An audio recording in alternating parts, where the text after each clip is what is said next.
Mateo capítulo 10, versículos 5 al 15. Y antes de comenzar me gustaría hacer una remembranza de lo que fue muy sencilla la semana pasada. La semana pasada el versículo 1 al 4 nos hablaba de cómo el Señor llama a 12 hombres ineptos, a 12 hombres que eran comunes y corrientes, hombres que a la luz de las Escrituras, situándonos en 1 Corintios capítulo 1, nos damos cuenta que el Señor vino a llamar a lo más necio. Él no llamó a los sabios, Él no vino a llamar a los entendidos, Él no vino a llamar a los poderosos.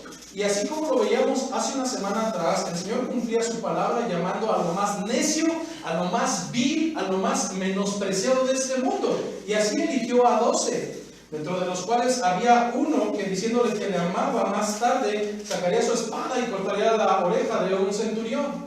A ese que le amaba tanto y que más tarde, diciéndole Señor te amo, al momento de la aprehensión le negaría 3 veces, atreviéndose incluso en la tercera a blasfemar, a hablar malas palabras para que no le asociaran con él. Pero también dentro de aquellos había hombres que tenían un carácter horrible, algunos que eran incrédulos. Y entonces nos dábamos cuenta la semana pasada que las cosas no han cambiado mucho a la manera en que el Señor sigue escogiendo a los suyos. Pues sería un error decir que escogió a los sabios o a los entendidos. No, hermanos. Para conclusión de la semana pasada, el Señor sigue buscando lo más vil y lo más menospreciado de este mundo para transformar sus vidas, para moldear sus corazones, para demostrar que solamente Él puede hacer lo que nadie más puede hacer. Pues mientras las naciones se rigen por lineamientos y por zonas geográficas, el Señor transforma lo que nadie más puede transformar, que se llama el corazón, pues a Él le pertenece.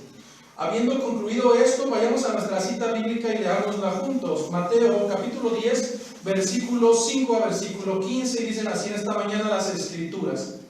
A estos 12 envió Jesús y les dio instrucciones diciendo: por camino de gentiles no vayáis, y en ciudad de samaritanos no entréis, sino id antes a las ovejas perdidas de la casa de Israel. Y yendo, predicad diciendo: el reino de los cielos se ha acercado. Sanad enfermos, limpiad leprosos, resucitad muertos, echad fuera demonios. De gracia recibisteis, dad de gracia. No os proveáis de oro, ni plata, ni cobre en vuestros cintos, ni de alforja para el camino, ni de 2 túnicas, ni de calzado, ni de bordón, porque el obrero es digno de su alimento.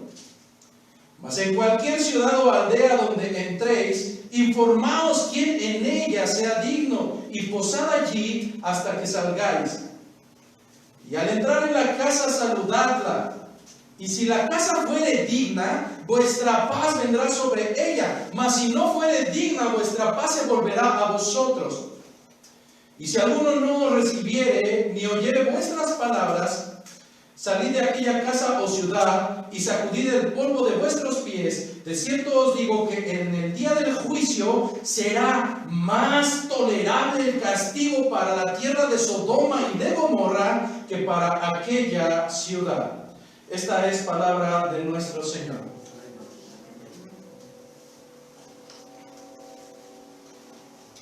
Si bien nosotros vamos a estar estudiando el día de hoy el texto bíblico de Mateo capítulo 10, versículos 5 al 15, quiero anticiparte que el día de hoy veremos mucho material y que por tanto no me detendré hasta que todos encuentren la cita bíblica. ¿Qué te recomendaría yo si estuviera en tu lugar? Yo te recomendaría que tomes nota de las citas bíblicas y llegando a tu casa las revises. O bien, después de terminar el día de hoy, tendrás este mismo sermón 3 veces hecho y podrás revisarlo en el Facebook Live.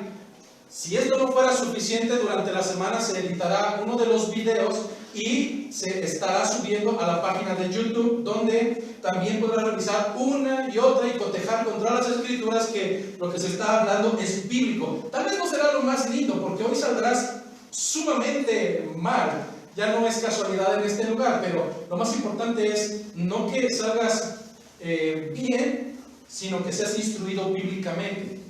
Así es que en este sentido, Estaremos hablando de manera muy breve de dos textos bíblicos paralelos que nos narran la misma situación y de la cual tomaremos dos pequeños fragmentos, muy pequeñitos, realmente son muy similares. El primer texto bíblico paralelo se encuentra en Marcos capítulo 6, versículos 7 al 13.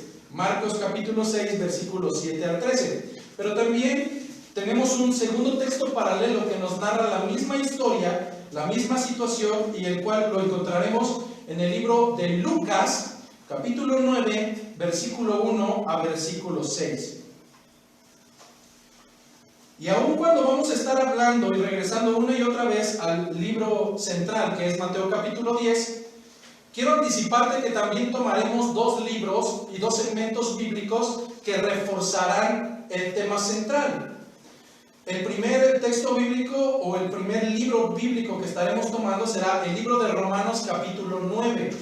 Libro de Romanos capítulo 9. Me gusta no darle los versículos para que en su casa lleguen a revisar todo el capítulo y que se den cuenta si en verdad estoy diciendo la verdad. El segundo libro que estaremos tomando como referencia para complementar el tema central del día de hoy se encuentra en el libro de Juan capítulo 10. Así es que de algo puedes estar seguro el día de hoy, es que aquí saldrás con demasiadas cosas para aprender y tendrás toda la semana para volver a repetir y asegurarte que esto es así.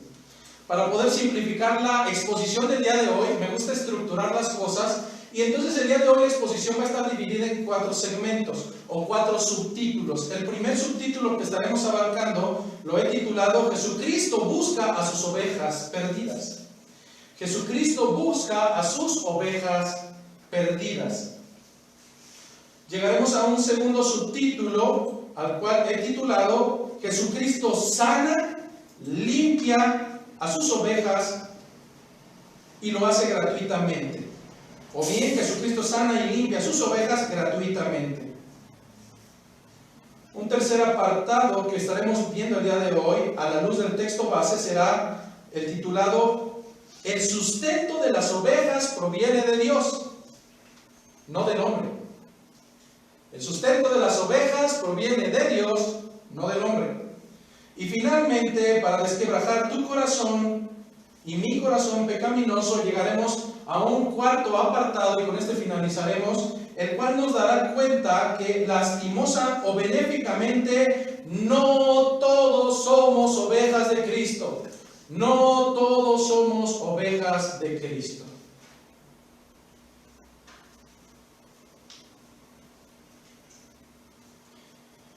Así es que comencemos en esta tarde ya, y esperemos el tiempo nos dé lo suficiente. Comienzan las Escrituras y comenzamos nuestro primer apartado. Jesucristo busca a sus ovejas perdidas. Las Escrituras en el tema central del día de hoy, Mateo capítulo 10, versículos 5 y 6, nos dicen de la siguiente manera. A estos 12, hablando de los discípulos, envió Jesús y les dio instrucciones, diciendo, primera instrucción, por camino de gentiles no vayáis. Por camino de gentiles no vayáis. Segunda instrucción, y en ciudades samaritanos no entréis. Segunda instrucción, en ciudades samaritanos no entréis. Tercera instrucción, sino id antes a las ovejas perdidas de la casa de Israel.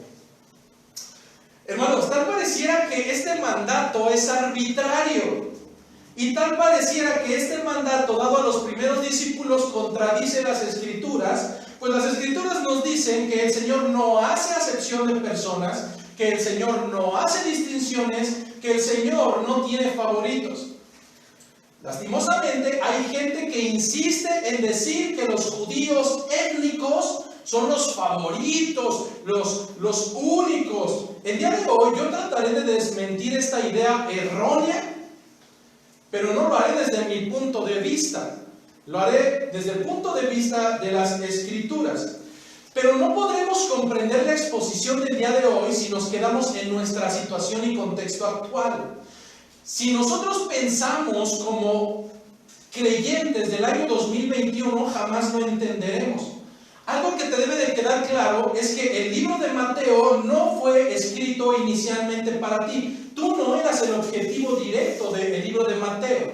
Si nosotros recordamos, el libro de Mateo, específicamente el Evangelio escrito por Mateo, fue escrito por un judío al servicio del pueblo romano, pero que además, al recibir el llamado de Cristo, se convierte como creyente.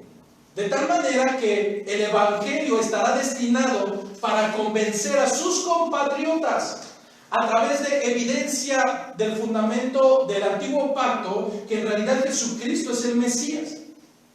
En este sentido, a quienes se les escribe esto es a aquellos que, bajo una historia contextual, durante más de 1500 años estuvieron regidos por una ley llamada mosaica. Durante más de 1500 años se les inculcó todos los días, las 24 horas, que ellos eran el único pueblo escogido de Dios y que fuera de ellos no había otro más. Pero que por tanto, el ser el pueblo escogido de Dios los tendría que llevar a aislarse, a no contaminarse, a separarse de los inmundos, de aquellos que eran asquerosos y desagradables a los ojos de Dios. Como pueblo escogido, ellos no platicaban con los gentiles, ellos no comían con los gentiles, ellos no habitaban, ni siquiera asistían a la casa de un gentil, porque eso les contaminaría. Más adelante veremos que dentro de estas prácticas cobrará sentido lo que adelante dirá el mismo escritor, en donde dice: incluso en aquellas casas donde no seáis recibidos, sacudíos vuestras sandalias, sacudíos el polvo de ese lugar, porque es indigno, a tal grado de que ni siquiera el polvo de este lugar indigno me voy a llevar. Pero comprendiendo esto, entonces tenemos a un pueblo que es altamente religioso, que a diferencia de nosotros, ellos sí conocían las Escrituras, las leían, las memorizaban y podían hablarlas a cada momento, pero también ese mismo sentido de religiosidad los llevaba a tener un alto grado de celo. Y celo no del bueno, del malo. Así es que el mezclarse o convivir con un no judío, simplemente como pueblo de Dios, te podría convertir como impuro, como indigno o como un contaminado. Así es que, bajo este sentido, la ordenanza de Jesucristo para sus discípulos comienza a tener sentido. No, el ministerio de la evangelización, por tanto, no podría haber comenzado con los impuros. ¿Por qué? Si nosotros vamos al fundamento bíblico, la promesa de un Mesías y de un Salvador no fue para los romanos, no fue para los sirios, no fue para los griegos, no fue para los mexicanos. ¿Para quién fue la promesa de el Salvador? Para el pueblo de Israel, para el pueblo judío. Entonces imagina que llego yo contigo y te doy un regalo y te digo: acuérdate, esto fue lo que prometí. Tú me dirías: ¿este loco qué le pasa? Él no me prometió nada. ¿Por qué me da algo que no me... Yo no entiendo por qué me lo da. Pero si eso mismo lo haces con quien alguien sí le habías prometido algo, dirá: qué bueno que cumpliste tu palabra. Entonces, por estas razones, podemos llegar a dos conclusiones. La primera de ellas: al no cumplir su promesa Dios hacia su pueblo, si Dios no hubiera cumplido su promesa estricta hacia su pueblo, la fachada de Dios le hubiera dejado como un mentiroso. La primera implicación de que Dios hubiera hecho su promesa a medias o que hubiera incluido a otros más desde el inicio, le hubiera dejado como mentiroso. Pero además, los gentiles no habrían comprendido una promesa que nunca les fue hecha. En este sentido, es necesario comprender por qué en este primer segmento Jesucristo da una orden tajante: no vayas por caminos de gentiles ni entres a la ciudad de los samaritanos. Por una sencilla razón: ellos eran hombres contaminados. Ellos no eran el pueblo de Dios. Al menos hasta ese momento, La dirección iba hacia quien se le dio la promesa. ¿Qué tenemos en los gentiles? Los gentiles son personas simplemente que no son judías. Levante su mano de aquí quien es nacido de una familia judía. Qué bueno. Porque el día de mañana que empiece usted a decir Shalom y Yeshua y cosas como esas, se lo voy a recordar. Usted no es judío, qué bueno. Somos gentiles, a la luz de las Escrituras. Pero además los samaritanos. ¿Por qué los samaritanos? Si ellos sí eran de origen israelita. Bajo la historia en el libro de Segunda de Reyes, capítulo 17, versículo 24, Segunda de Reyes, capítulo 17, versículo 24, vas a encontrar la historia de que en aquel entonces el pueblo israelita fue invadido por un grupo llamado, por una nación llamada los sirios. En esa invasión, los israelitas salieron fuera de ahí. A esto se le llama la diáspora o la dispersión, porque llegaron a colonizarlos, ellos se fueron, ellos salieron o fueron corridos. Pero resulta que los sirios no dejaron que todos se fueran, quedó un pequeño remanente, los cuales se concentraron en un lugar y se les conoció como los samaritanos. Pero bajo el entendido de que un israelita no podía mezclarse con alguien más ni convivir con un gentil, estos israelitas, conocidos como samaritanos, empezaron a ser vistos por los israelitas que se mantuvieron puros, fieles, los empezaron a ver como impuros. ¿Por qué razón? Porque una vez que llega el pueblo sirio a la región de Israel, no llegaron solos, llegaron con el pueblo babilónico, llegaron con gente de una nación llamada Cuta, de Aba, de Amad, de Sefarbaim, y empezaron a mezclarse, no solamente sexualmente, sino también en cuanto a costumbres. Esto que dio como resultado que los israelitas samaritanos sí tuvieron conocimiento del fundamento hebraico y bíblico, pero al final de cuentas empezaron a adquirir costumbres paganas. Por tanto, cayeron dentro del rango de los gentiles, de los impuros, de los que son desagradables. Así es que en este sentido, el mandato de Jesucristo inicial fue única y exclusivamente para las ovejas perdidas del pueblo de Israel.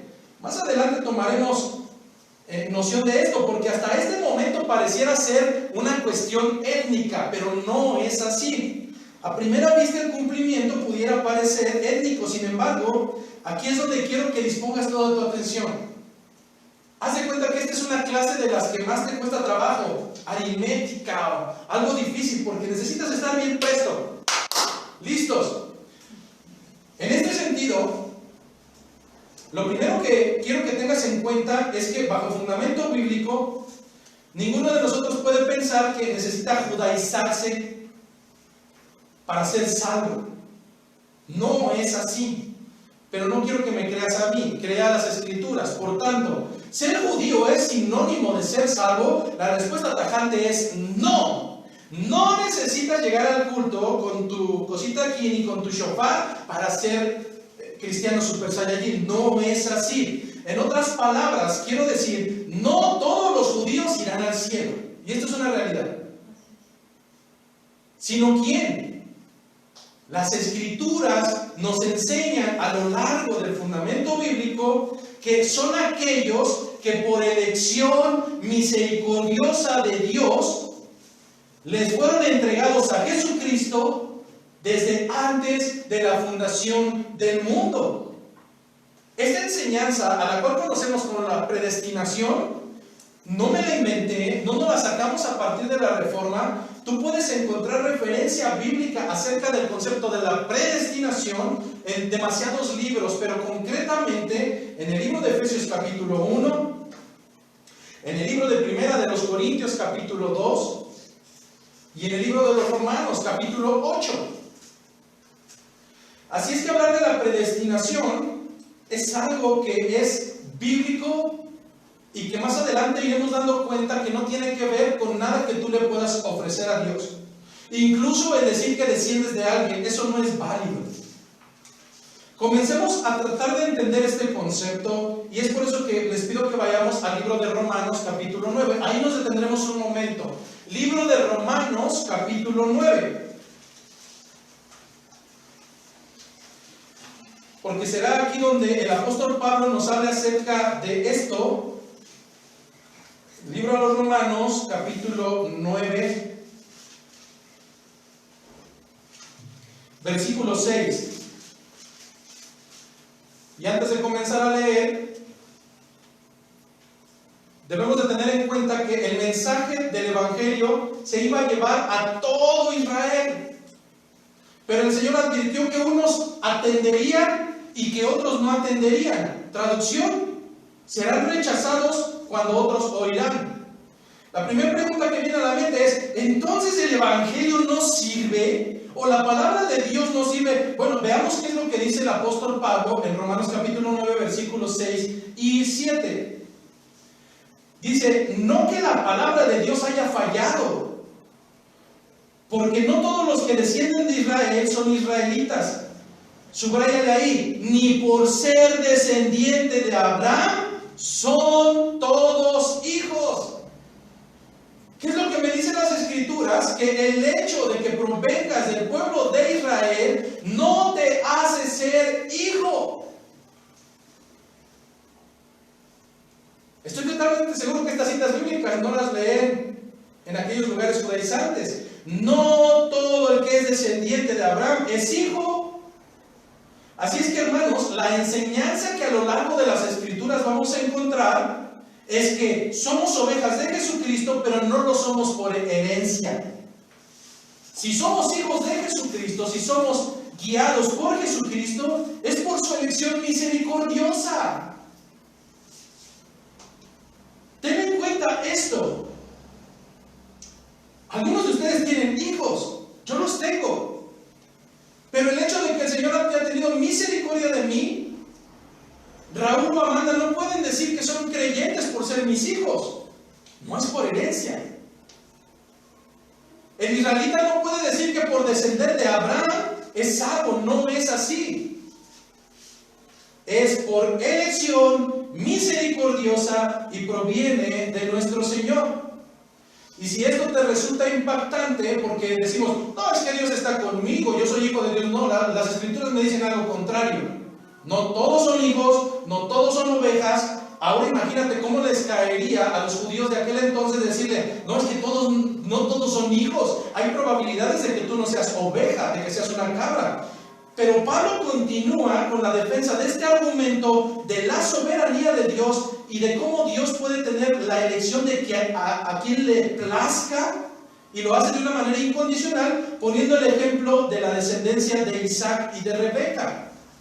¿Conoces bien esta historia? Eran dos niños, uno llamado Jacob y otro Esaú, los cuales estaban aún dentro del vientre de la madre, y lo ideal, bajo la ley de Moisés, sería que el mayor reine sobre el menor. Eso era lo que decía la ley. Pero ¿qué es lo que dice Pablo a través de las Escrituras y a través de la historia bíblica? Continuamos en Romanos, capítulo 9, versículo 11 al 13. Dice: pues no había aún nacido, ni habían hecho aún ni bien ni mal, para que el propósito de Dios conforme a la elección permaneciese no por las obras, sino por el que llama. No por las obras, sino por el que llama. No por la etnia, ni por de dónde provengas, sino del que llama. Se le dijo: el mayor servirá al menor, como está escrito: a Jacob amé, mas a Esaú aborrecí. Ay, hermano, ¿por qué se inventan esas palabras? No, están en las Escrituras y esta es palabra de nuestro Señor. Pero es que Dios es amor y sí, también Dios es justicia, Dios es ira y fuego consumidor. Y cuando el mundo dice: no, Dios ama al pecador y aborrece el pecado, no, Dios aborrece el pecado y Dios aborrece al pecador. Es necesario que hoy seamos bíblicos y no que seamos dulces que embadurnan con miel los oídos. Las Escrituras me enseñan que la elección proviene de Dios conforme al beneplácito de su voluntad. No es lo que tú esperes a cambio, no es de donde provengas, no es mercadería. El Señor no intercambia, es una elección incondicional. Por eso dice el Señor, aún no habían nacido, aún estaban dentro del vientre, antes de que hicieran cualquier obra, y a uno amó y al otro aborreció. Ay, qué Dios tan injusto, qué Dios tan malo. No, lo justo sería que todos, por cuanto transgredimos la ley de Dios, paguemos en el infierno. Eso es lo justo. Y ahí es donde podemos ver la misericordia de Dios. Es decir, todos estábamos perdidos. Por cuanto hemos pecado, estamos destituidos de la gloria de Dios, dice el libro de Romanos. Pero lo que nos está diciendo es que aún dentro de ese juicio totalmente definido, donde todos los que estamos aquí teníamos destinados al infierno, el Señor es movido a misericordia para tener misericordia de quien Él quiere tener misericordia. ¿Acaso es Dios injusto? Pablo se adelanta porque conocía tu corazón y mi necio corazón que tendría este pensamiento. ¿Acaso no lo has pensado alguna vez? Es que Dios es injusto. Bueno, continúa Pablo ahí mismo, Romanos 9:14, y él mismo responde: ¿qué pues diremos? Haciendo una pregunta: ¿qué pues diremos? ¿Que hay injusticia en Dios? Él mismo responde: en ninguna manera. Pues a Moisés dice: tendré misericordia del que yo tenga misericordia, y me compadeceré del que yo me compadezca. Así que no depende del que quiere, ni del que corre, sino de Dios que tiene misericordia. Así es que si tu pensamiento se quiere ir con la injusticia de Dios desde tu perspectiva, no. Lo que yo no me alcanzo a explicar no es por qué a uno amó y a otro aborreció, sino por qué a uno amó. Si hoy me preguntaras por qué el Señor te amó, yo no encuentro una razón lógica ni válida para poder respaldar ese amor. No la encuentro. Si yo quisiera encontrar una sola razón por la cual el Señor me amó, yo solamente le podría decir: Señor, yo lo único que veo son razones suficientes como para aborrecerme, para ser desagradable delante de ti. Pero aún con eso, Señor, tu amor y tu sabiduría, tu misericordia no me alcanzan a comprender porque tuviste misericordia de mí. Yo no cuestiono por qué el Señor aborrece a uno. Yo me pregunto por qué nos amó. No encuentro una razón lógica. Y es donde la misericordia empieza a cobrar sentido en mi mente y en mi corazón. Misericordia, misericordia. En este sentido, es necesario que comprendamos en este día que al igual, esto se aplica para todos los seres humanos. No todos los israelitas son hijos, no todos somos ovejas de Cristo. Hay ovejas y hay cabras. Los que vienen de campo y los que conocen sabrán que son totalmente diferentes. Para nosotros los que somos citadinos y vamos a un rancho y decimos: ¡ay, mira, ovejitas! El de ese lugar nos dirá: ¡ay, estás bien tonto! No sabes identificar que una oveja, su pelaje es suave y que el pelaje de la cabra es rudo, es rugoso, es áspero. ¿Acaso no alcanzas a identificar que el bramido de la oveja es dulce, es tranquilo, es tierno, y el de este hasta desespera? ¿No alcanzas a comprender que aun cuando se parecen, la oveja solamente comerá la verdurita, lo verde, lo fresco, y esta otra comerá, si es inclusive necesario, su propio excremento? ¿No alcanzas a distinguir que aunque parecen que son lo mismo, esta es obediente, es dócil, incluso aún cuando la van a matar? Pero esta le dices: ven, y se va para allá. La tienes en un lugar y se salta las trancas, y le dices: bájate de ahí, y se sube más alto. No, parecen lo mismo, pero no lo son. Y te puedo asegurar que no solo en el pueblo de Israel había ovejas y había cabras. Hasta el día de hoy, aún dentro de estas cuatro paredes, seguimos teniendo algunos que parecemos ovejas, pero hemos dado evidencia de que en realidad no lo somos. Somos necios, somos testarudos, incluso capaces de comer nuestro propio excremento espiritual. Así que la orden de Jesucristo ahora sí comienza a tomar sentido. no es que haya desechado al pueblo de los gentiles. Si regresamos nuevamente a la cita bíblica base, Mateo capítulo 10, versículo 6, la ordenanza fue la siguiente: sino id antes, subraya esa palabra, id antes. Si yo te envío a las tortillas y a comprar muchas cosas, no es lo mismo, no vayas al mercado, no es lo mismo a decir, ir antes por las tortillas y después vas al mercado. Lo que está diciendo Jesucristo es ir antes. ¿A dónde vamos a ir antes? ¿Cuál es nuestra prioridad? ¿Cuál es nuestro primer llamado? Ir antes a las ovejas perdidas de la casa de Israel. Y es aquí donde quiero que leas atentamente, porque el Señor no dijo ir a todos los israelitas. El Señor tenía conciencia de que aún en el pueblo de Israel había ovejas obedientes y había cabras testarudas.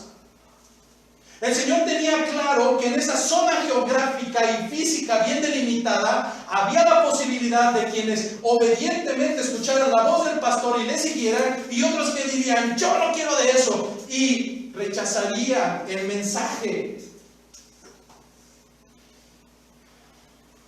El mandato no fue ir a Israel, el mandato fue ir y a buscar mis ovejas que están en ese pueblo de Israel. Porque no todos son ovejas. Vayan por mis ovejas. El libro de Juan, capítulo 10, vayamos ahí.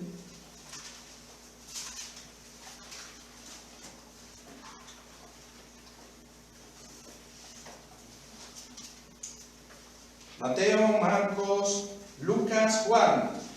Cuarto libro del Nuevo Pacto. Libro de Juan, capítulo número 10, versículo 11. Aquí se encuentra hablando Jesucristo. Escucha qué es lo que dice. Dice Jesucristo, yo soy el buen pastor. El buen pastor su vida da por las ovejas. No dice las ovejas de Israel. El Señor dice, yo soy el buen pastor. El buen pastor su vida da por las ovejas. Si tú fueras pastor, ¿darías la vida por las ovejas del Señor de allá de la esquina que no las atiende? No, yo no. Es más, te voy a poner un ejemplo. Si Raúl y Amanda, en caso hipotético, estuvieran en la calle y hubiera un ruidero y me asomo y me percato que están con otros niños, como con 20 más, y están haciendo problemáticas, ¿sabes a quién voy a salir a desgreñar? Yo no voy a desgreñar a los hijos de los demás, yo voy a desgreñar a Raúl y Amanda. ¿Por qué? Porque son míos. De los demás, que los atiendan sus pastores, que los atiendan sus hijos. Cuando me piden consejo de otra iglesia, si tiene pastor, yo le digo, yo no soy quien para darle un consejo. Usted tiene a su pastor, vaya con él y él le resolverá. El Señor está diciendo, yo soy el buen pastor su vida da por las ovejas. ¿Por cuáles? Por las suyas. Esto lo amalgama en el versículo 14, ahí mismo. Juan 10, 14, yo soy el buen pastor y conozco a mis ovejas, pero lo más importante, ¿sabes qué es? Que aparte de que Él las conoce, dice que sus ovejas lo conocen a Él. Yo soy el buen pastor y conozco mis ovejas y las mías me conocen. Así es que la orden para los discípulos no fue ir a los israelitas, la orden fue ir antes a las ovejas perdidas de Israel. Empiezas a comprender que es totalmente diferente. Vayan y a esa zona, identifiquen quiénes son mis ovejas. Señor, ¿cómo lo vamos a identificar? Sencillo, porque yo conozco mis ovejas y mis ovejas conocen mi voz y me siguen. Aquí también comienza a cobrar sentido por qué tus hijos no entienden la palabra si la escuchan domingo a domingo contigo en este lugar. ¿Por qué unos entienden y por qué otros no entienden? Porque el Señor es el buen pastor, Él conoce a sus ovejas escuchan su voz y ellas le siguen. Hay ovejas, pero también habrá quienes no lo son. Y tú querrás transformarlos, pero lo único que lograrás será hacerlo bajo tus propias fuerzas. Pero algo que debemos de comprender es que esto no proviene de hombre. Si no proviene por herencia, mucho más proviene de sangre ni de hombre. Esto es espiritual. Así es que en este sentido, podemos concluir que sí, los israelitas serían los primeros y antes, aunque esto para nada excluye al resto de las ovejas que están en otros lugares. El llamado fue a buscar a las ovejas de ese redil. ¿Qué es un redil? Un redil no es otra cosa más que un cuarto mediano de piedras donde se mete a las ovejas. Busquen a las ovejas de este redil. Pero el Señor dice en Juan 10:16, también tengo otras ovejas. También tengo otras ovejas que no son de este redil. Aquellas también debo traer y oirán mi voz y habrá un rebaño y un pastor. Sí, vayan por mis ovejas, pero primero las que están en este espacio físico. Pero también tengo que decirles que hay otras ovejas también que no están en este redil. A esas también tendremos que ir a traer y oirán mi voz y habrá un rebaño. No habrá dos, habrá un rebaño y un pastor. El Señor no tiene dos pueblos, el Señor no tiene dos esposas, Él no es bígamo, Él no es adúltero, Él tiene un solo pueblo en diferentes rediles, donde en este redil había ovejas suyas, pero también allá.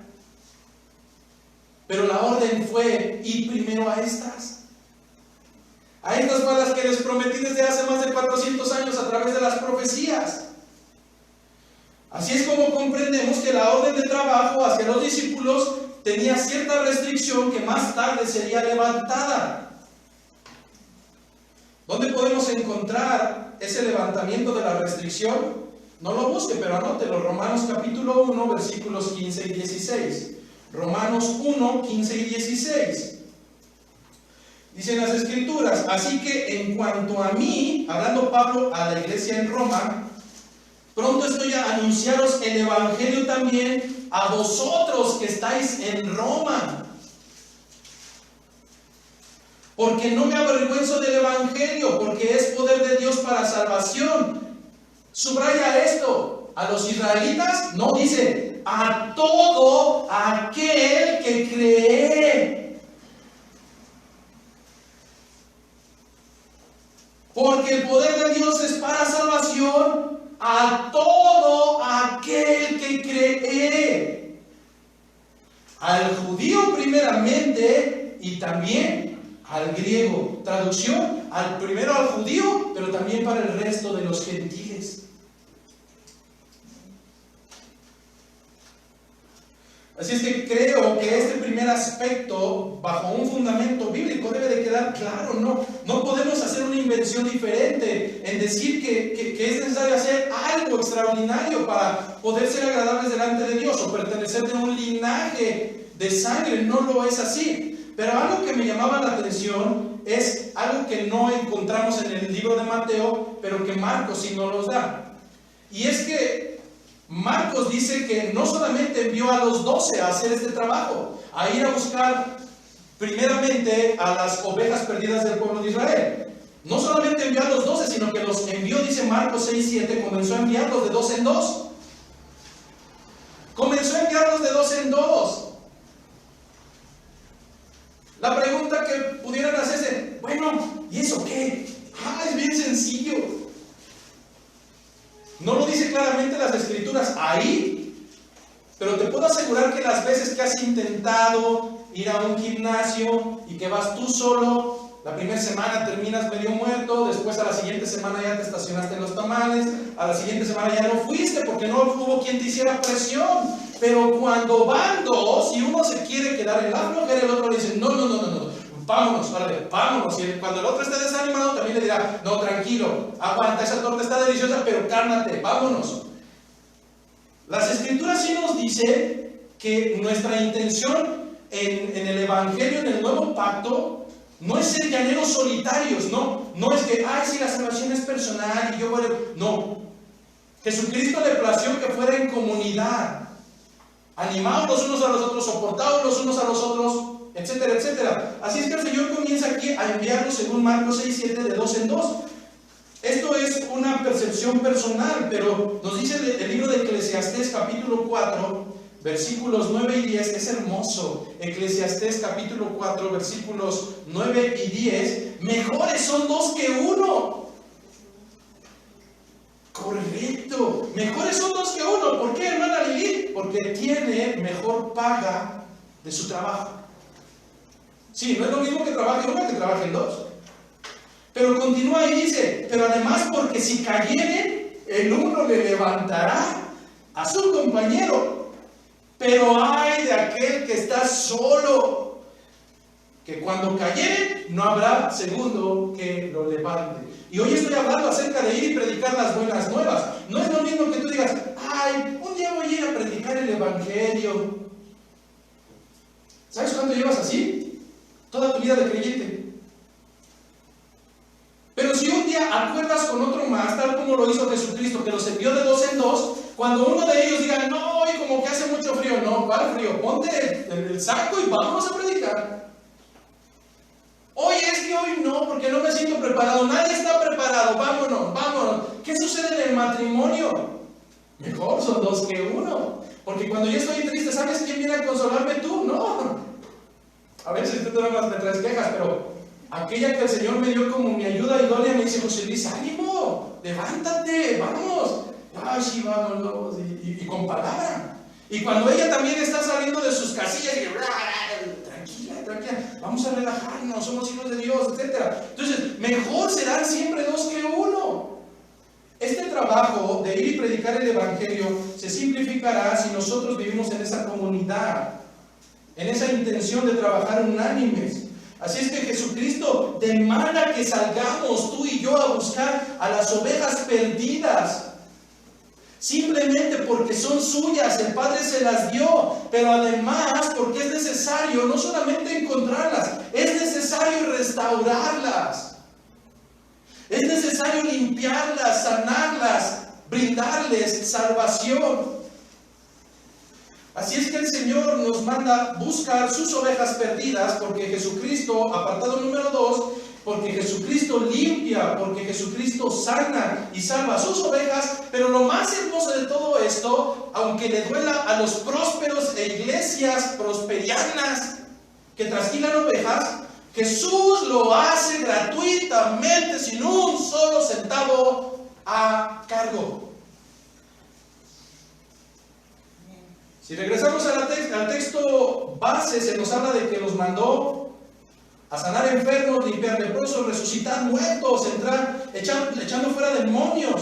Pero lo más importante que quiero que te quedes en esta mañana es que todo esto, por muy fastuoso que suene, se tiene que hacer para la gloria de Dios, porque de gracia hemos recibido, gratuitamente hemos recibido, gratuitamente nosotros tendremos que darlo.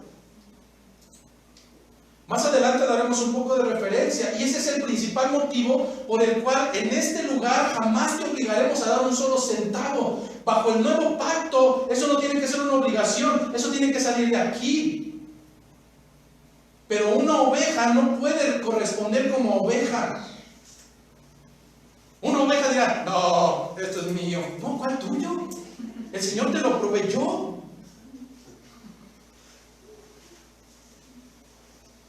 Pero en este sentido, tenemos que entender que en ocasiones, y a lo mejor regreso a lo que anteriormente estábamos viendo, a veces se utilizarán en las escrituras lenguajes metafóricos, por medio de alegorías, parábolas, ejemplificaciones, y que en ocasiones las escrituras no se podrán leer literalmente. En algunas iglesias dicen, no, es que aquí dice, bueno, ahí dice que somos ovejas, entonces nos echamos en cuatro patas y le demos ver. No, no es así. Hace la simulación para aprendizaje. Bueno, yo no estoy tratando de decir que el Señor dijo metafóricamente que fueran a sanar demonios, que fueran a echar demonios, que fueran a resucitar muertos, que fueran a sanar enfermos, pero esta no es la parte importante. La parte importante es que el Señor, a través del Evangelio, no solamente es capaz de seguir sanando enfermos, claro que lo puede hacer, pero ese no es el objetivo. ¿El Señor puede resucitar muertos? Ay, por supuesto que puede resucitar muertos, pero ese no es el objetivo, físicamente no lo es. Lamentablemente hoy vemos lugares llenos de, ay, sí, recibe tu milagro y sanarás. Bueno, y la pregunta es, ¿y si llegas sano, pero te vas al infierno, y eso de qué sirvió? Ven y pacta por tu dinero, y si pones 3 yo te doy 4, y 4 por 2 son 8, y 8 16. ¿Y eso qué? Y si llegas millonario al final del camino, y con tu dinero te pudres en el infierno, ¿y eso de qué sirvió? No estoy diciendo que el Señor no sea capaz de tener control de nuestras finanzas. No estoy diciendo que el Señor no es capaz de sanar nuestra vida y de librarnos de la enfermedad. No estoy diciendo que el Señor no cumpla todo esto. Lo que estoy diciendo es que ese no es el objetivo central. El objetivo central fue la obediencia de Jesucristo hacia el Padre y por medio de ello traernos a salvación. Salvación, misericordia. Y es aquí donde el Evangelio sigue impactando la vida de los creyentes hoy en día. Te puedo asegurar que por supuesto que hay libros que la gente dice, no, ese libro me transformó la vida. Lo creo. No, ese libro me hizo cambiar mis pensamientos y ahora soy mejor persona. Medio lo creo. Pero te puedo asegurar que solamente hay un fundamento que va más allá y es la palabra de Dios, y nos da cuenta de ello porque hace lo que ningún libro puede hacer. Un libro puede cambiar a un hombre, un libro puede mejorar su vida, puede mejorar sus finanzas, pero jamás cambiará el corazón. El Señor nos demuestra que esta es su palabra cuando Él entra donde nadie más puede entrar, y donde había la porquería del barro, ahora hay una vasija que es preciosa y que no puedes explicarte cómo eso que conocías ahora es tan bello. Simplemente porque cuando los judíos buscaban un reino, la imposición de un reino por parte de un Mesías con características políticas que los librara de los romanos, de lo que estaba hablando el Señor es ir más allá. El Señor instauraría su reino, no geográficamente. Eso lo hace cualquier hombre arbitrario. Esto pregúntaselo a los nazis, y por la fuerza se pueden hacer cosas. Pero ¿sabes dónde es imposible reinar y solamente se puede hacer y puede ser una obra divina? Cuando proviene de Dios y cuando se instaura su reino en el corazón de los que son suyos. Y entonces sí te puedo decir que claramente, y por supuesto, que el Señor sigue sacando demonios. ¿Acaso no el que antes blasfemaba, cuando es tocado por el Evangelio, ya no lo hace más? Por supuesto que el Señor sigue sanando. Y a veces ni siquiera es cuestión física, es cuestión espiritual. Pero lo más impactante de todo esto del Evangelio es que el Señor sigue resucitando muertos. ¿Acaso no era esa nuestra situación espiritual antes de que su misericordia llegara a nuestras vidas? ¿Acaso no alcanzas a identificar cómo caminan los gentiles por las calles y cómo viven bajo libertad pecaminosa, pero son muertos vivientes? El Señor, por supuesto, el Evangelio es el impacto que tiene para las vidas. Sigue trayendo muertos en sus delitos y pecados a resurrección en Cristo Jesús. Pero todo esto, el Señor concluye en este segundo segmento en que se tiene que hacer gratuitamente. De gracia recibisteis, como regalo recibisteis, gratuitamente recibisteis. Lo mismo lo tienes que hacer tú, date gracia.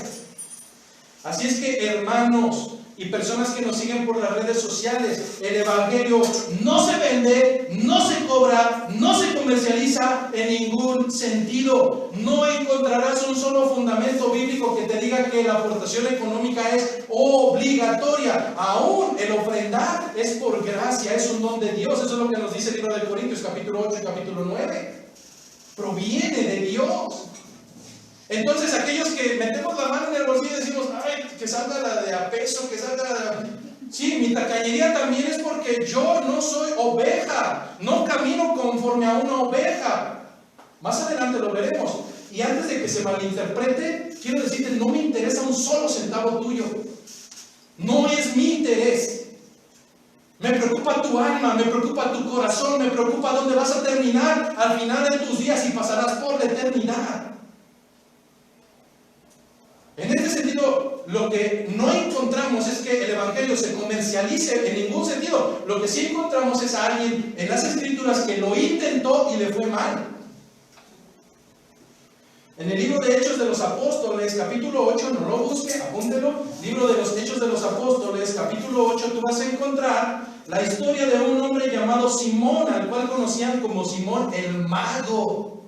¿Por qué le conocían el Mago? No es como los magos de ahora. No traía su chisterita y se acaba con Egipto, no. Este hombre era un mentiroso que, diciendo que el poder de Dios moraba en él, hacía algunos trucos simulando sanidades y milagros, pero cobraba por ello. Pero nos narra el libro de los Hechos que cuando él escuchó el Evangelio de Jesucristo por parte de uno de los que lo llevaba, llamado Felipe, no solamente creyó, sino que públicamente se bautizó para confirmar su vida y muerte en Jesucristo. Es decir, este hombre que antes era mentiroso, decía que tenía el poder de Dios, engañaba y sacaba el dinero de la gente, ahora cree y hasta se bautiza. Pero la historia no termina ahí, porque dice en el versículo 18 que cuando vio Simón que por la imposición de las manos de los apóstoles se daba el Espíritu Santo, ¿qué crees que hizo este barbaján? Les ofreció dinero para que le dieran la misma potestad. ¡Ay, qué padre! Imponen las manos, se hacen milagros. ¡Lana! Y ¿qué dicen las Escrituras? Que los apóstoles le dijeron, sí, pacta, y tú das 8 y nosotros te damos 10. No, jamás lo vas a encontrar. Lobo de la prosperidad que me escuchan esta tarde a través de las redes sociales, mentiroso, jamás el Señor vende su misericordia. Pero lo que sí dice es que cuando vio Simón que sucedía esto y ofrece dinero, entonces Pedro el apóstol le dijo, tu dinero perezca contigo. Muérete con todo y tu dinero. Porque has pensado que el don de Dios se obtiene con dinero. Ay, cita bíblica que jamás escucharemos con Cash Luna o con alguno de esos payasos. Porque se les viene abajo el teatro. De gracia recibisteis, dad de gracia. Así como Dios ha derramado sus bendiciones sobre nosotros, Él no metió la mano a buscar qué era lo menos valioso, no. Él tomó a su Hijo Jesucristo, al cual amaba con todo su corazón, con todas sus fuerzas, y lo entregó por quien no lo merecía. Eso es gracia. En México, lo contrario, le conocemos marrés, codés. Eso no proviene del Señor. El primer ejemplo que tenemos de alguien que supo desprenderse de lo que tenía y no dinero. El Señor se desprendió de sí mismo. Y créeme que el Señor no anhela tus dineros porque Él te los dio. ¿Acaso Él anhelará algo que te dio? No, no es eso. El Señor lo que anhela es el corazón de sus ovejas y no parará hasta encontrarlas a través de su palabra. De gracia recibiste y dad de gracia. El mejor ejemplo lo tenemos con Él. Así es que, ¿qué replicaremos nosotros los discípulos de ese Dios? Lo mismo. A dar de gracia lo que de gracia hemos recibido para con los demás. Nuestro tiempo, nuestro amor, incluso nuestras posesiones. Pero hacerlo, no como lo hacen los de afuera, sino hacerlo con generosidad. Así es que un verdadero discípulo, una verdadera oveja comprende que el sustento jamás provendrá de los hombres, nunca provendrá de los hombres. Imagínense que yo mantuviera a usted o a mi familia, yo estaría frito. Después de más de 11 meses sin empleo, ninguno de mis familiares en la sangre me ha llamado para decir, oye, ¿cómo vas? No. Y doy gracias a Dios. Algunos de ustedes sí se han acercado conmigo. Alguna hermana me decía, bueno, ¿y por qué no hace una colecta? Imagínate cómo terminaría yo como pastor diciéndoles, a ver, necesito que me apoyen. No, más adelante vas a comprender por qué. Pero por el momento, como discípulos, tenemos que comprender que el sustento no proviene de los hombres. Ahí sigamos a nuestro tercer apartado. El sustento de las ovejas proviene de Dios. El sustento de las ovejas proviene de Dios. Por eso, en el texto base, que es Mateo 10, versículo 9, el Señor les dice, no os proveáis de oro. Imagínate a nuestras mujercitas de aquí. A mí me ha tocado que escucho, ¿verdad? Aquí no pasa. Nos vamos a ir de vacaciones. Viajen ligeras, por favor. Viajen ligeras. Hombre, al rato dicen, Señor, ¿de dónde sacaste 8 maletas? Vamos de paseo por una semana y nos vamos a cambiar de casa, mi amor. Ahora imagínate para un discípulo, no os proveáis de oro, ni plata, ni cobre en vuestros cintos, ni de alforja para el camino, ni de 2 túnicas, ni de calzado, ni de bordón. Y Marcos y Lucas concuerdan en que les pidió algo más. Tampoco lleves ni siquiera pan. Imagínate un mexicano panero. Señor, ¿cómo ni siquiera pan? Ni siquiera pan. Y podemos encontrar 2 razones lógicas. La primera de ellas para estas restricciones es porque un verdadero siervo comprenderá que Dios será quien provea. Dios será quien provea. ¿Sabes qué es lo que pasa cuando un niño es pequeñito, confía en ti como no tienes idea? Y si le dices, lánzate de ahí, cierra los ojos y yo te sostendré, él se lanzará. Aunque lo dejes caer, ¿verdad? Pero él se lanzará. Cuando confía en ti, cuando un hijo de Dios confía en el Señor, dispondrá su vida, dispondrá todo lo que tiene y entenderá que es Él quien proveerá. Los apóstoles deben de poner su confianza entera en Él. Las Escrituras nos dicen, no os afanéis pues diciendo, ¿qué comeremos o qué beberemos o qué vestiremos? Porque los gentiles, los de la calle, los que no conocen a Dios, buscan todas estas cosas, pero vuestro Padre, si es que es tu Padre, ¿sabe de qué tenéis necesidad de todas estas cosas? Tu llamado, dicen las Escrituras, mas busca primero el reino de Dios y su justicia, y todas estas cosas os serán añadidas. Pero ¿sabes qué? Que a veces pienso que somos disléxicos, que como que cambiamos el orden de los factores.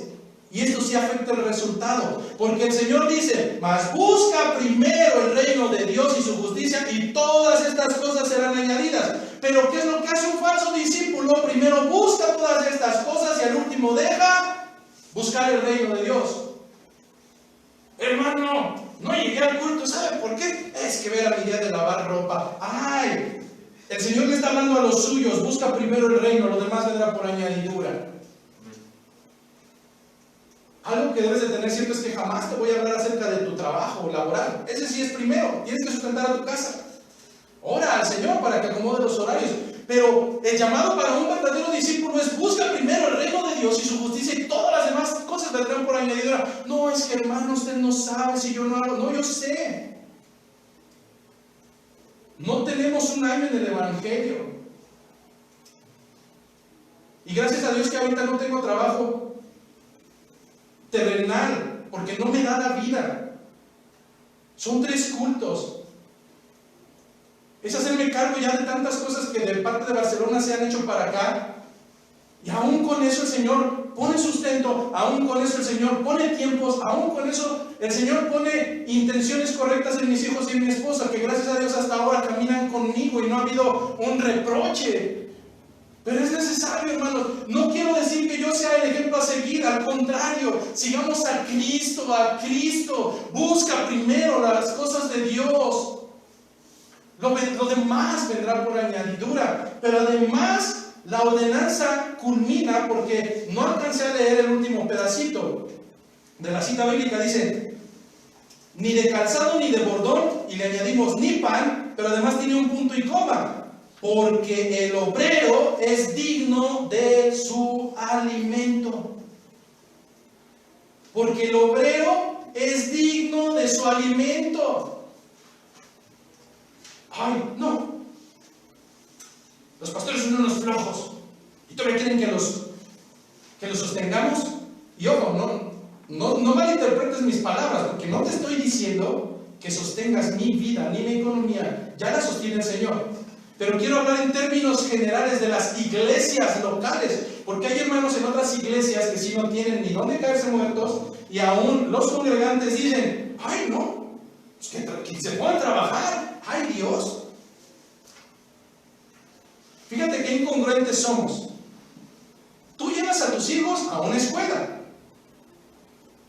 le pagas a un profesor porque estudia durante la semana para transmitirle el conocimiento a tu hijo, y dices: no, si hay que pagarle, lo merece. Pero cuando el pastor de una iglesia local hace lo mismo, dices: qué flojo que trabajes y este no hace nada. Coordinadores, ¿cuánto tiempo les toma preparar las breves palabras que utilizan durante la coordinación? 2, 3 o 4 días. Predicación de hora y 20 minutos. 3 veces durante el día.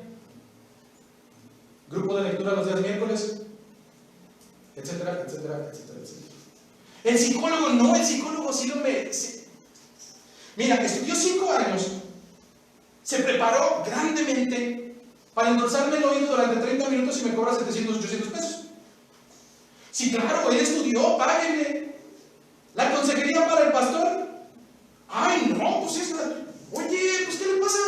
Su deber es aconsejarme a la luz de las escrituras. Pues sí, es que el pastor es flojo.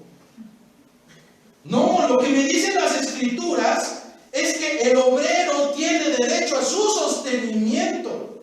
El tiempo ya no nos dará, pero vas a encontrar en 1 Corintios capítulo 9, 1 Corintios 9, 11 al 14, que es lícito que los obreros espirituales, dice: si nosotros sembramos entre vosotros lo espiritual, si nosotros sembramos entre vosotros lo espiritual, culmina el versículo 14. Será válido que vivamos del Evangelio. No estamos diciendo que tengamos un Guillermo malogrado que tiene casa en Miami. No. Estamos simplemente diciendo que así como cualquier trabajador, el obrero, eso es lo que le dijo Jesucristo, porque el obrero tiene derecho a su sostenimiento. Lo mismo encontramos en 1 Timoteo capítulo 5 versículo 17 al 18. Los ancianos que gobiernan bien, y aquí quiero hacer un paréntesis, porque la gran mayoría viene de iglesias patito que, cómo tenían chistosada y media. Yo creo que sus gobiernos no gobernaban bien, pero bueno, aquí dice: los ancianos que gobiernan bien sean tenidos por dignos de doble honor, mayormente los que trabajan en predicar y en enseñar, pues la escritura dice: no pondrás bozal al buey que trilla, y digno es el obrero de su salario. Con esto quiero decirte y forzarte a que ofrendes. No, esa no es mi intención. Dios lo sabe. Pero es necesario que comprendamos que de la misma manera en que no el judío es salvo por ser judío, hoy no estamos viviendo bajo la ley, sino estamos viviendo bajo la gracia. Algún día me daré el tiempo de que una predicación sea exclusiva de esto, porque si no comprendemos eso, nuestro evangelio es un evangelio diluido que no comprendemos y decimos: sí, la sangre de Jesucristo, pero también cumplir la ley. Eso no es lo que nos dicen las escrituras. Bajo el antiguo pacto, claro que la ley decía que era obligatorio que dieras no solamente el 10% de tus ingresos para sostener a la tribu número 12, la tribu de Leví, que eran los que se enfocaban en las labores del templo. No, había otros tipos de diezmo. Al final terminabas dando a un aproximado del 23 al 25% de lo que ingresaba. Si lo vemos hoy, aún las iglesias que exigen el diezmo, pudiéramos decir: no estamos bajo la ley, eso yo no lo obligo. Pero ¿qué es lo que nos dice la gracia? El pacto en Jesucristo, que el ofrendar es un don que proviene de Dios, pero que además es un don que no es obligatorio, que por naturaleza debe de ser voluntario, sacrificial, gozoso y según nuestra disponibilidad. Eso lo vas a encontrar en 2 Corintios capítulos 8 y 9. Así es que si en el antiguo pacto era por obligación, hoy no es por obligación. Y entonces regresamos nuevamente al concepto base: no todos somos ovejas. No todos nos comportamos como ovejas porque no somos ovejas. Y esta cita bíblica es, creo que, mi favorita en toda la Biblia. Ezequiel capítulo 36, 26 y 27. Ezequiel capítulo 36, versículos 26 y 27. Esta fue una promesa que le hizo Dios a su pueblo en cómo las cosas en un futuro ya no serían obligatorias. ¿Por qué? Escúchalo bien, dice Ezequiel 36, 26 y 27. Os daré corazón nuevo y pondré espíritu nuevo dentro de vosotros y quitaré de vuestra carne el corazón de piedra y os daré un corazón de carne y pondré dentro de vosotros mi espíritu. ¿Qué haría el Señor en un futuro a través del nuevo pacto? El Señor pondría no su ley, el Señor pondría su propio espíritu dentro de los suyos. ¿Y esto qué causaría? Continúa: y haré que andéis en mis estatutos y guardéis mis preceptos, pero que además los pongáis por obra. Así es que ¿para qué obligarlos? No, yo entiendo que hay ovejas y que hay cabras. Así es que la oveja de Jesucristo actuará como oveja porque Dios le ha dotado de su espíritu. ¿Por qué entonces no todos actuamos como ovejas? La respuesta la tenemos en nuestro cuarto apartado. Y con este vamos a ir finalizando, porque simplemente no todos somos ovejas. Oiga, pero alaba bien bonito, igual que yo. No todos somos ovejas. Pero se sabe citas de la Biblia. No todos somos ovejas. Pero asiste domingo a domingo y calienta la banca bien bonito. No todos somos ovejas. El Señor deja claro en el último apartado de Mateo 10: y si alguno no os recibiere ni oyere vuestras palabras, salid de aquella casa o ciudad y sacudid el polvo de nuestros pies. Algo que dejó claro el Señor es que no todos recibirían el mensaje, algunos rechazarían. ¿Por qué? Porque las ovejas le conocen, oyen su voz y le siguen. Las cabras no le conocen, pueden escuchar su voz, pero dirán: esto es raro, yo me voy por allá. Así es que quiero culminar con 5 puntos y con esto concluiremos la exposición del día de hoy. Punto número 1. La ordenanza que le da el Señor a ellos, la inicial en este último segmento, es: informaos quién en esta ciudad o aldea sea digno. Primero infórmense quiénes de estos que están en la ciudad son dignos. ¿Es difícil? No, no es difícil. Ponía el ejemplo en el culto número 1 y les decía: imagínense que vamos a comenzar veladas de oración una vez a la semana. Veladas de oración igual a estar 7, 8 horas de la noche despiertos orando y cantando alabanzas. Pregunta: el concepto que se utiliza como dignidad aquí no es que tenga atributos para ser agradable, sino se traduce como ser receptivo. Busca personas que sean receptivas. Si me preguntaran aquí: ¿tú ves gente desde el púlpito que es receptivo? Claro, el hermano Vic desde aquí ve todas las caras. Soy el hermano Vic y ve que está hasta allá atrás durmiéndose, o ve que está en su celular así. Sí, claro, desde aquí puedes ver todo. Imagínate, si el Señor me dijera: José Luis, busca dentro de estos que se reúnen los domingos, aquellos que sean dignos, traducción, aquellos que sean receptivos, ¿a quién invitarías a la velada de oración? ¿Al que se está durmiendo domingo tras domingo y viene a perder su tiempo? No, claro que no, no es digno. Lo mismo que hace aquí, lo mismo lo va a hacer en la velada. El Señor lo que les dice: ¿cómo determinar lo que pudiéramos inferir? ¿Cómo determinar al que era digno? Sencillo, por la respuesta ante la predicación. No sería difícil determinar quién era digno y quién no. Pero continúa una segunda ordenanza: si la casa es digna, si ya te percataste que es digna, vuestra paz vendrá sobre ella. Los judíos en aquel entonces tenían un saludo común que persiste hasta el día de hoy, que dice: paz a vosotros. Sin embargo, esto deja de ser un saludo en la boca de un creyente, de un discípulo de Jesucristo que lleva el Evangelio, cuando el apóstol no solo les desea la paz, sino que en realidad quedará esta paz en ese hogar.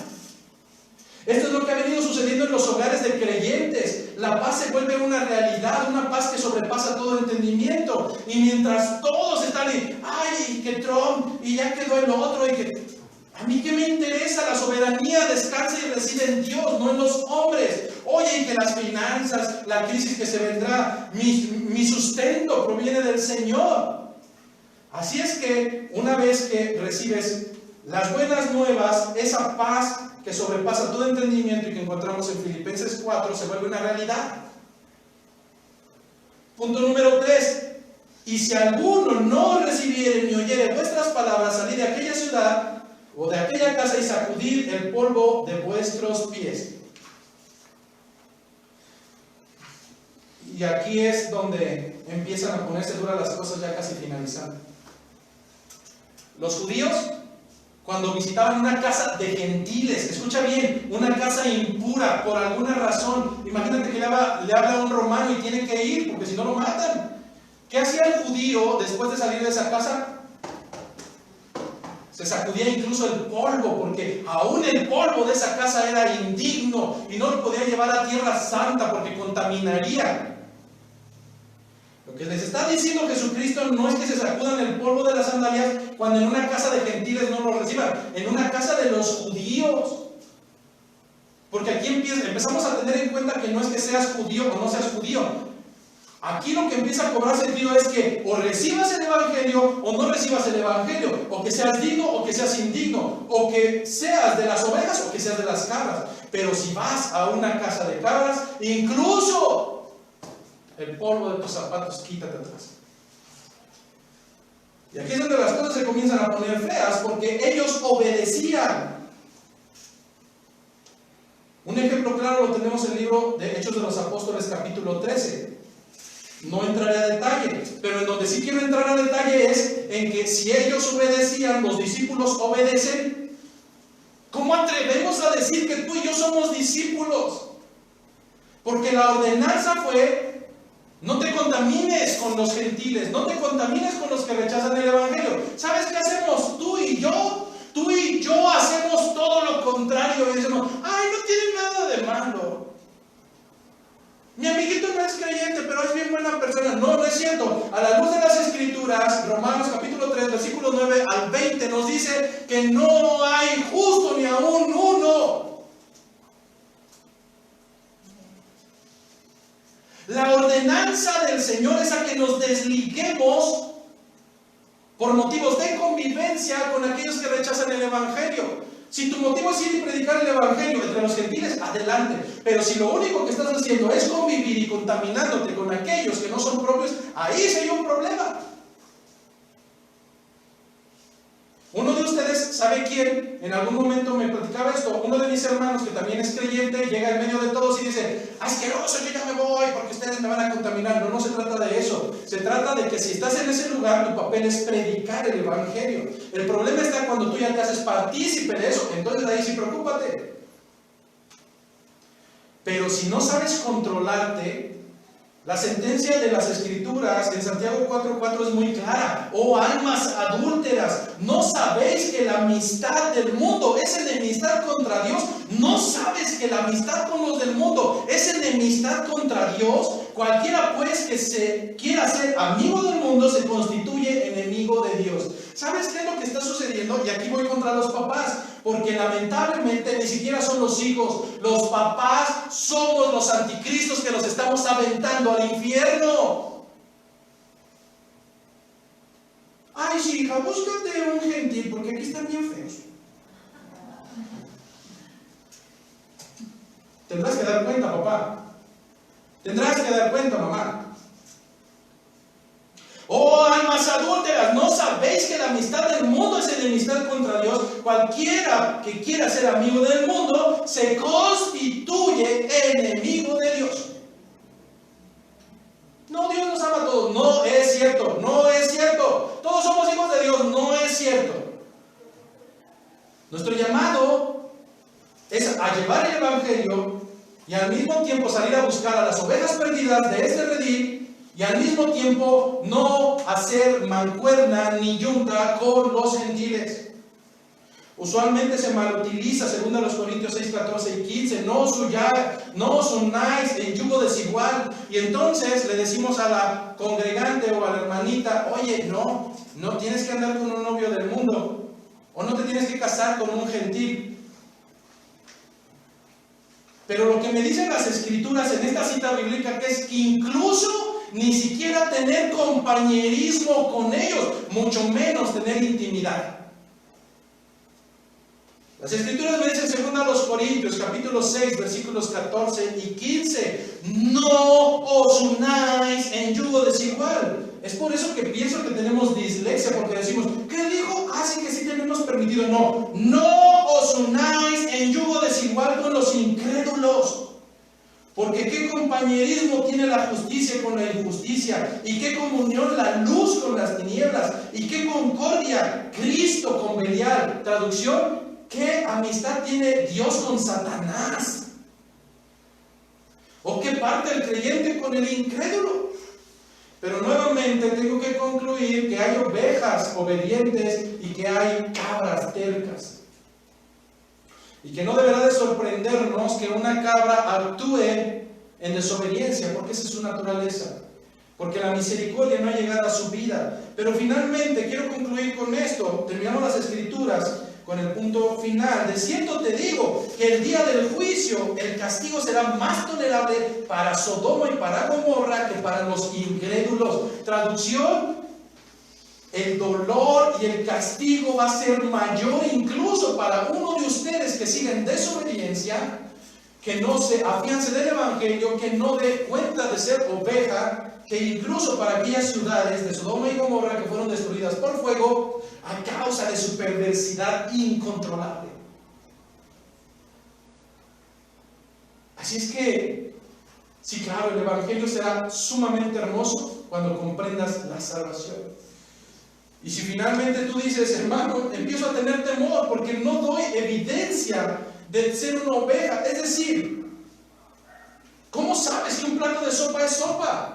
Porque huele a sopa, es de sopa, sabe a sopa. ¿Cómo sabes que un plato no es de sopa? Porque no se ve como sopa, no sabe a sopa, no huele a sopa. ¿Cómo sabes que alguien es oveja? Porque se ve como oveja, habla como oveja, camina como oveja, se sujeta como oveja. ¿Cómo sabes que alguien no es oveja? Porque no se sujeta, es terco, rechaza el evangelio de Cristo, aun cuando esté aquí domingo tras domingo.